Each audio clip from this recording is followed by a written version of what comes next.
Have you ever wondered why so many DJs decide to give up DJing before they have even landed their first gig?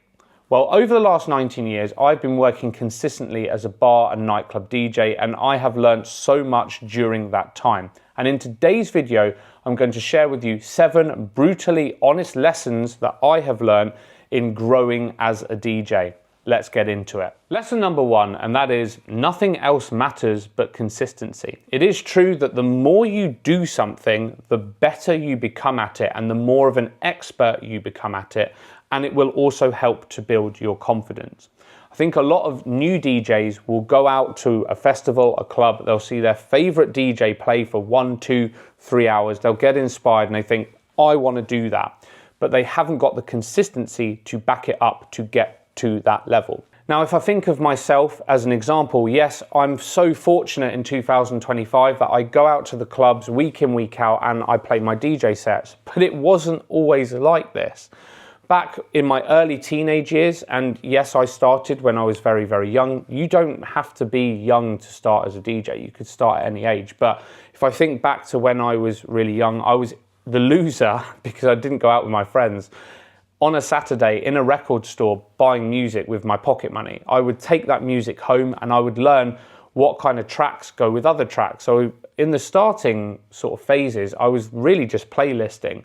And then I saved up enough money, I got my first set of decks, and then I learned to master that equipment so I could actually put together a DJ mix. I learned, what the controls of the mixer do and how to do DJ transitions. And then over time, I became more and more confident on that equipment, which has led to my confidence at the DJ gigs today. Now, if you're sat there thinking, well, I just haven't got the time to be consistent with this, I get it. Life is busy. However, you can make it fit if you want it enough. For example, if you haven't got, say, 2-3 hours on a Saturday like I did when I was younger to go and spend in a record store, okay, that's absolutely fine. However, for example, you could come home from work, you put your dinner in the oven, and it could be that you're going to spend that 15 minutes while the dinner's cooking researching a couple of tracks on the internet, downloading them, have your dinner, and then you're saying, right, I'm going to allow myself 15 minutes, 20 minutes to try and make a mix out of these tracks. And it could be that you record the mix, you have it on your phone, and you're able to listen back to that mix on your way to work the next day if you're a commuter, as an example. Keep chipping away at it, keep finding time, keep finding little gaps of your day, and I promise you it will pay off in the long run. Lesson number 2, and that is equipment is not holding you back. If you're sat there thinking, well, I can't progress as a DJ, I can't get a gig as a DJ because I haven't got the equipment that the festival DJs have or the CDJ setup. Well, I've got a bit of a harsh lesson for you, okay? 95% of what you can do on CDJs, you can do on an entry-level controller like this. This is the Flex 4. Yes, it only has 2 decks rather than 4, but 95% of the features on a CDJ are featured on something like this. And actually, there are some pretty cool videos online that you can watch of James Hype doing some of that complex stuff he does in the clubs on controllers like this little Flex 4. When I started out as a DJ, I had these 2 CD players. I think they were by a company called Newmark, and they didn't even have like an instant start. So you couldn't start the tracks on beat with each other. It took a couple of milliseconds for the track to start. So I had to do all kinds of weird and wonderful stuff with the pitch bend and the little tiny jog wheel in order to mix the tracks together. I also learned on belt drive turntables. If anyone knows about belt drive turntables, you'll know what I'm talking about. I think James Hype even learned on belt drive turntables. So yes, you can pull off some pretty cool stuff with the equipment and the technology that is available at pretty entry-level prices. So I promise you, equipment is not holding you back when it comes to DJing. Lesson number 3, and that is quality, of course, is important, but quantity should always come first. I speak to so many different DJs that want to perfect their mixing. They want to perfect their video editing if they're putting content on YouTube, Instagram, TikTok, whatever it is. And it actually holds them back because they end up not posting anything because they're so focused on perfection. Okay, don't do this, okay, because you won't ever post. So what I would say is learn the basics of mixing, record a mix. It may be that you don't want to share it online with the world, but that's fine. Share it with your close friends, your family, and also listen back to it yourself. Learn from that in terms of what's gone well and what you need to improve for next time. Take my first YouTube video, for example. I actually put it on the channel and it was shocking. I look back at it now and I honestly cringe myself out. The way I scripted it, I come across so unnatural on camera. However, I've taken an ethos in terms of each video I try to improve just that little bit. And hopefully, now I'm a good couple of hundred videos in, you will see that I'm a lot more confident on camera. I am a lot more to the point in terms of what I'm saying versus waffling back then. And over time, things have improved in the quality department. However, the quality wouldn't have got there without the quantity first. I hope that makes sense. Next up, we have imitate now, but then innovate later. Now, when I think back to when I started as a DJ and I wanted to transition from mobile into club DJing, because I was a mobile DJ in my early teenage years, and then eventually I wanted to go and work in nightclubs, there was this one resident DJ that had the crowd in the palm of his hand every single week. And I thought, do you know what? I love how he structures the sets. I love what he says on the microphone to get the crowd going. And my first early club sets, when I finally got booked, I used to just imitate what he did because it was a recipe for success. Gradually over time, of course, I developed my own style and I put my own twist on things.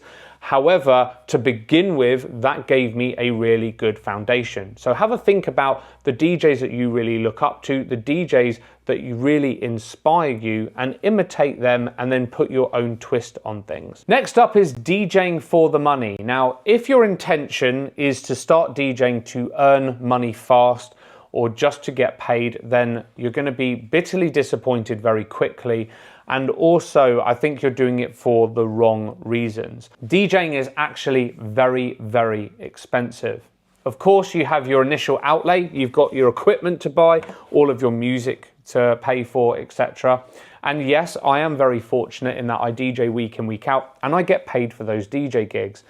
But people think it's this lavish lifestyle of parties, hotels, all of the rest of it. It really isn't. What people don't see is the behind the scenes stuff that you do not get paid for. So every week I'm spending countless hours researching music to play at my DJ gigs. I want to sound different to other DJs. So I'm looking at multiple sources in terms of downloading tracks. I'm researching those tracks. There's often the travel time. Sometimes that is long distances to get to gigs. In addition to that, there's all the practice hours and practicing mixing at home as well to get better and better at my skill set.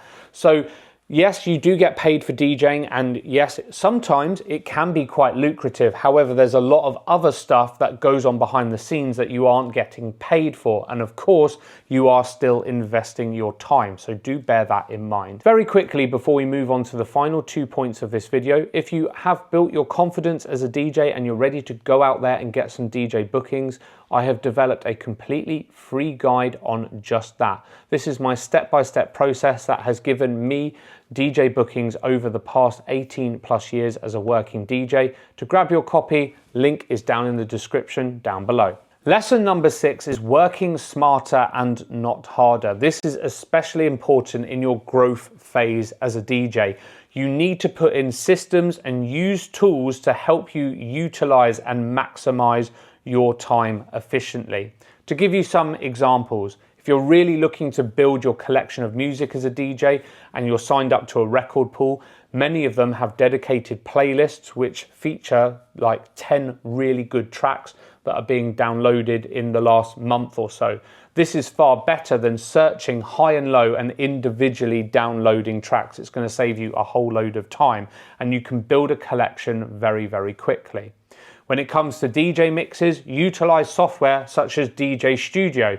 Yes, there still is merit when you are starting out in recording your mixes manually, listening back and making improvements. But once you have got that down to a T and you're confident in making DJ mixes, Something like DJ Studio, where you can import all of your tracks, put together a mix, which uses AI to create your transitions, will save you a hell of a lot of time.